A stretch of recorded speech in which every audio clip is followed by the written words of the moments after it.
From dailywire.com, Ben Shapiro goes on the record. Ben, great to see you tonight. Thanks for coming on the record. You heard the previous guests and some of these lists, and this is happening pretty much across this country. So there is heated, spirited debate, which you should have, about this subject. Your thoughts?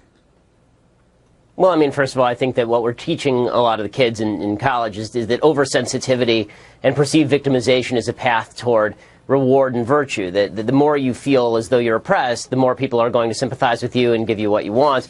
I think that's a bit of a mistake. I think it'd probably be better off just teaching people not to take everything quite so seriously. That said, I of course understand the value of words. I just think that I do wonder at University of Wisconsin, they use words like privileged, obviously, and that's obviously a buzzword. And if you use words like white privilege, which is extraordinarily common on campuses like UW, then I would assume that that's okay. But white privilege is a way of shutting down debate from white people, because then the assumption is that if you're white, then you must be somebody who can't speak properly on any other issues except for white people issues. I mean, all of these words. Yeah, how about this? How about we just have an open debate on all of this stuff and stop attempting to shut down the terminology that's used, per se. Right. Mike, you're back up. So that's your reward for being a winner. Is winner an offensive word that is weighted language that may offend somebody because maybe there's one winner and quote, a loser? I think I know what you're going to say. I think it's all about asking, who is being affected by the words we're using. You mentioned just a moment ago, there are words that we use every day that are really common that before you think aren't offensive at all. You mentioned the word crazy. You mentioned the word lame. I mentioned, that's They're on gay. this list. These that's why. Lame. Yeah. And man up. Right, man up is very bad, I guess. Politically correct. Yeah, I mean, what's wrong with man up?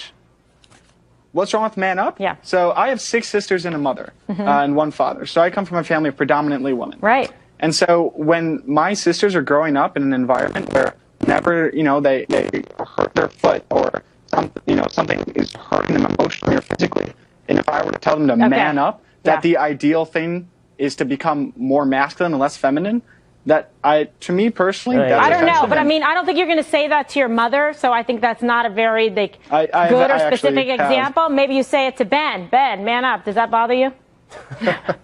Well, honestly, again, I have a wife, I have a daughter, I have 3 sisters and a mother. I don't know that any of them are going to go throw themselves off a bridge if somebody says man up to them. I think that perhaps the best solution is for everyone to man up a little bit and get over it. I mean, honestly, I don't know what you're training kids to do other than become paranoid about the language that they're using and the language that is used about them.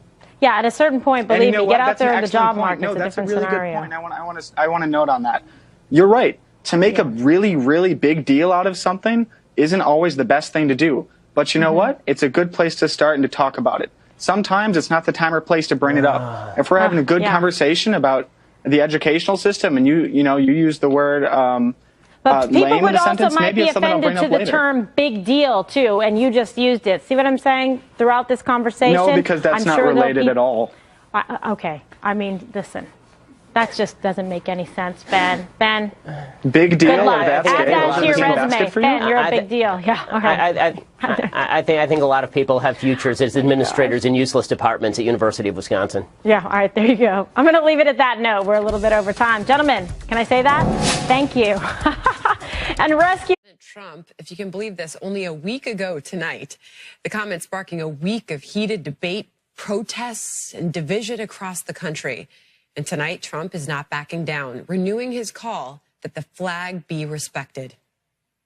Well, I've spoken to other owners, and I really think it's coming together. I noticed last night, or I was told, I didn't see it, but I heard everybody stood for the national anthem, and that shows respect for our country, our flag, and for the national anthem. So, I'm very happy. I heard that, and they should stand. You have to stand. It's our national anthem. You have to stand.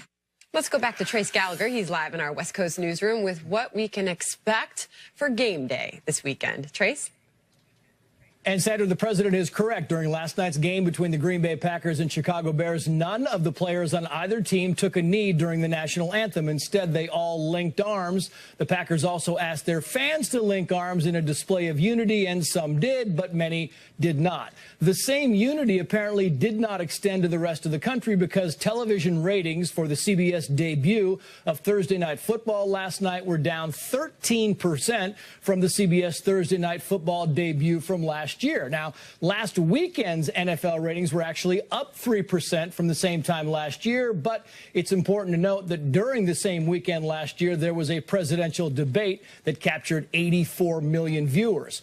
Overall this year, NFL ratings are down 13%, which for the NFL translates to tens of millions of lost dollars. As for protesting the anthem, Fox News polls show that 55% believe kneeling is inappropriate. That's actually down from last year, when 61% thought kneeling was wrong. But the increase in those who say it's okay to kneel come primarily from African Americans, women, and Democrats. Meantime, the NFL is very aware of how this is playing across the country, which is why NFL Commissioner Roger Goodell held a meeting this week with some team owners and players. Those who were there say the commissioner was mainly listening to the various opinions and that he did not push for players to stop kneeling during the games. But it's also important to note that visiting this week, those who were on hand say the New York Giants, their owner, Mara, said that he would like everybody to stand, but he also respects those who decide at the time to take a knee.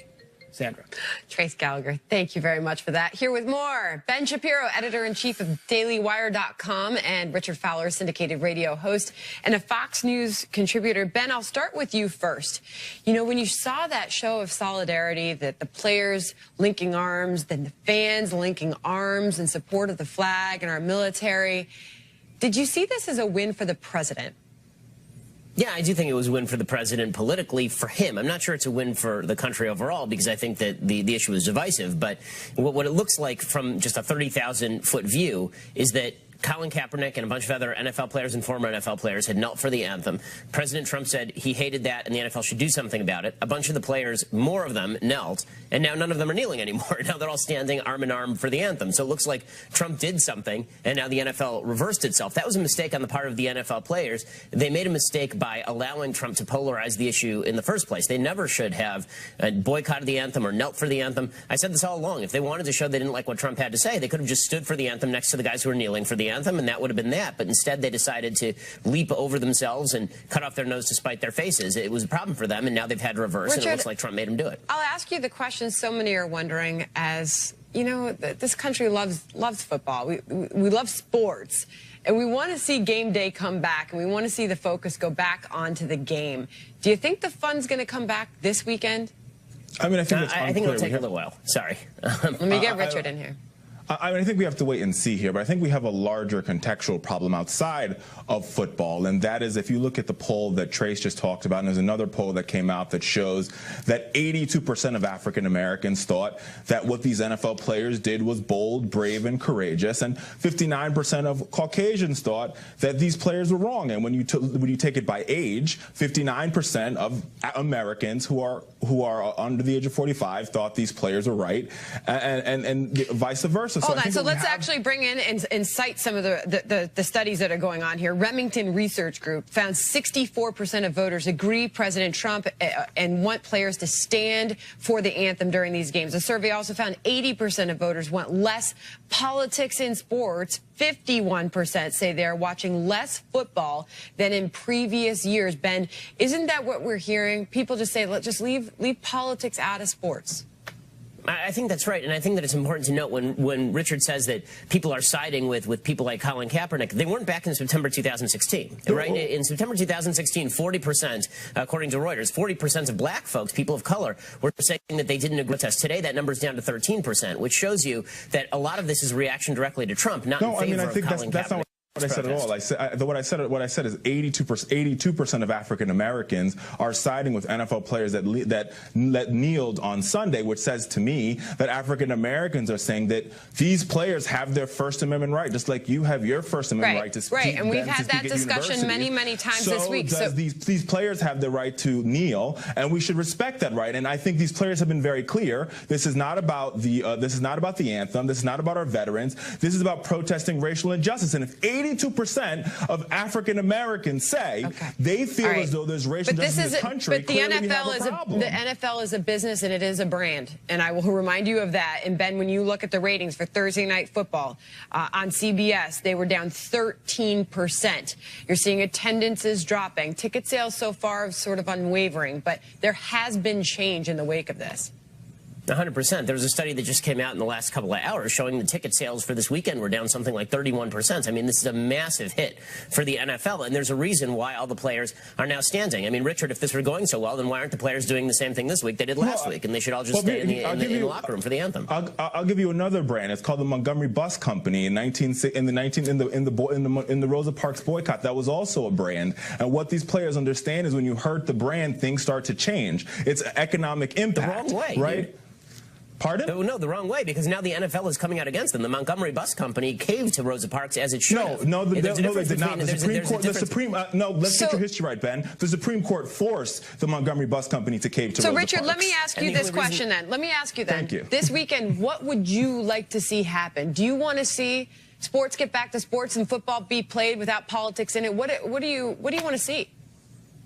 I mean, for me, I think there's space for both. I think football should get back to football, and we as a country should have a real conversation about how we solve racial injustice. I think Ben and me can both agree, whether it's white people or black people, there is a problem with excessive force by police, and we should figure out how we solve it together. All right, so Ben, we've got to leave it there, but do you think the president's pleased with the way things are changing right now with this conversation? Well, I think the president has to be pleased with the outcome because, again, it looks like he is the one who intervened to stop the players from kneeling, and it looks like they're stopping their kneeling. If it were going so well, as I said to Richard, then why aren't they doing the same thing this week they did last week? All right, guys, thank you for the debate. Economic impact. Thank you for the debate. Richard, Ben, thank you. Good to see you guys.